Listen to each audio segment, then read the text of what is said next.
In France, the French National Assembly, I believe it was 2 days ago, voted by 335 to 1 to make it illegal to have your face covered in a way that would prevent recognition of you or identification of you in public places, including the street, shops, parks or cafes, as well as public service establishments, town halls, schools, and hospitals.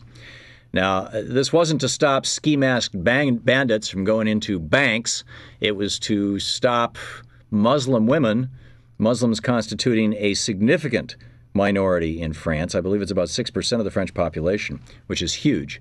Muslim women from wearing the burqa. And there are rumbles about doing something similar to this in the United States. Spain right now looks like they're considering something like this. This now goes to the French Senate for debate, where it'll probably pass as well. On the line with us is John Dalhousen, who is with Amnesty International, one of my favorite organizations. For years, I had an Amnesty bumper sticker on my car, and one of the few organizations I send money to regularly. He's a research expert on discrimination in Europe for Amnesty International. John, welcome to the program. Good afternoon. Good morning, perhaps, for you. Well, here in the Pacific Northwest, it is. Yeah, it's 11 in the morning. And thank you for you're in the UK, I'm assuming. I am, yeah. Yeah, thank you for being on the program with us. Here's my concern as an average citizen, and I'm definitely not one of your generic right-wing anti-Islamic Islamophobe whatever. My concern is that if people are unidentifiable, that you are handing a wonderful tool to bank robbers, to people who to people who want to behave in our society in ways, particularly in those cultures where there's a significant minority of folks who could show up in a burqa. I mean, one of the problems that they have right now in Afghanistan and Iraq is that many of the suicide bombers show up as it's a man, but it looks like it's a woman in a burqa, and how do you reconcile that public safety need with the argument that Amnesty International is making that the French are wrong because they're not respecting or tolerant of freedom of religion? Well, I think they're reconcilable because if you look at the evidence of European societies as they are at the moment, which have, albeit very small, minorities wearing full-face veils, the practice is established, and barely anyone can find any link between this and a serious security threat. There have been one or two examples in different countries of people making getaways in burqas, but nothing that would seriously justify the kind of restrictions on individual liberties that this kind of a ban would represent. I mean, just the evidence isn't there that the security threat is so great as to warrant this level of intrusion into the freedom of expression, freedom of religion of women who freely choose to wear the veil.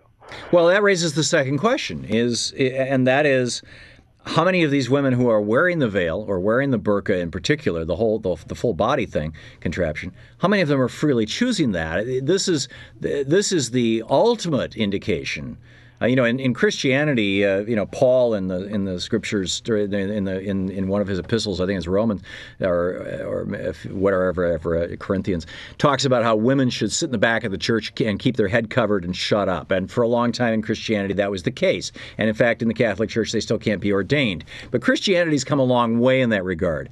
And in most of Judaism, women no longer shave their heads and wear wigs. They still do among Hasids, but I would say in those religions, women have achieved a level of equality and power that is measurable and significant, even in like Hasidic populations. But there are Muslim countries, there are Muslim traditions where women are very much bought and sold and the property of men and have no rights whatsoever. And the burqa is the burqa not the ultimate expression of that? I think in France, as elsewhere in Europe, most research, contrary to the popular perception, indicates that most of those who are wearing full-face veils, and in fact it's mostly the niqab and not the burqa, so the eyes are still showing, are choosing to do so. In fact, many of them are converts.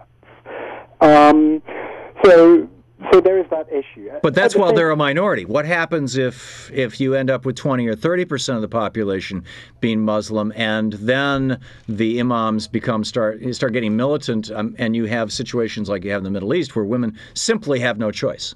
And you end up with the like in Saudi Arabia, where you've got the public morality police, and they literally will grab a woman who's not covered up and take her off to be whipped. Anyway, it's a bit of a stretcher to suggest that European societies are reaching that kind of tipping point where this practice is on the point of explosion. But aren't European societies, by tolerating the burqa, then validating that in those societies? Now the Saudis can say, "Oh, hey, if people wear the burqa in England, so why are you complaining about it here?" It's more the contrary. It would be if Europe was to go around introducing legislation dictating what women should and should not wear, the Saudis could turn around and say, well, why can't we also dictate what women should wear? Amnesty International's point is that women should be free to choose themselves what they wear. And we would oppose equally strongly a dress code saying women must cover their heads or faces or not wear trousers, as we would a dress code that said women couldn't do any of these things. So I think the way for European Western societies to distinguish themselves from that kind of a system is to promote choice. And I think the real issue here is one of freedom of choice and of empowering women to take their own choices. That's free from the interference of the state and free from interference and pressure, coercion, threats within their communities, within their homes, which can also happen. I think Amnesty wouldn't deny that, and Amnesty International wouldn't deny that states have an obligation to protect women from that kind of pressure. Right. But a blanket ban really isn't the way to go about this.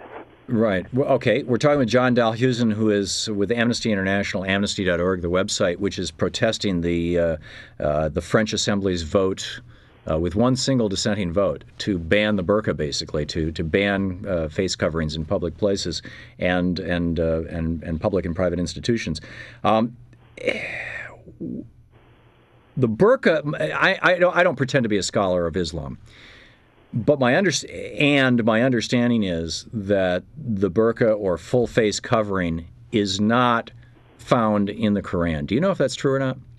I mean, it's richly debated, but essentially the facial covering requirement is an extrapolation from those who argue for it from the Quran. It's not actually in the Quran written black on white. I mean, it's an interpretation of a much vaguer requirement in the Quran. Also, I mean, Amnesty International doesn't take a position at all on whether this is a religious requirement or not. I mean, ultimately, that kind of issue is a matter for an individual conviction. If a woman perceives it to be part of her religious requirement on her, so it's ultimately for her to decide. So if a group of people were to proclaim that the human body is sacred, you can find that in Scripture, and therefore nudism is part of their religion, would you be defending them against laws that prevent public nudity?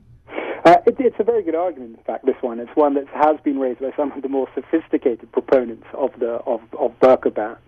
And I'm sorry, we only have about a half a minute left here. If you expose, the European custom is to expose the face and cover the private parts. Right. And that's just how it is. However, I think there's a broader reason why we expect people to cover private parts. Because children, minors, find this all a little bit disturbing in ways that face veils don't. Well, but the fact is, I lived in Germany for a year, and in public swimming pools, young children are very often just totally naked. Well, they are indeed. I mean, the Germans have a long and venerable tradition of public nudity. Sure. And good on them. Yeah. But, I think that's the point, really. Okay. John Dalhousen. What they want. Yeah, John Dalhousen, amnesty.org, Amnesty International, the website. Thanks, John, for dropping by today. Thank you. It's good talking with you.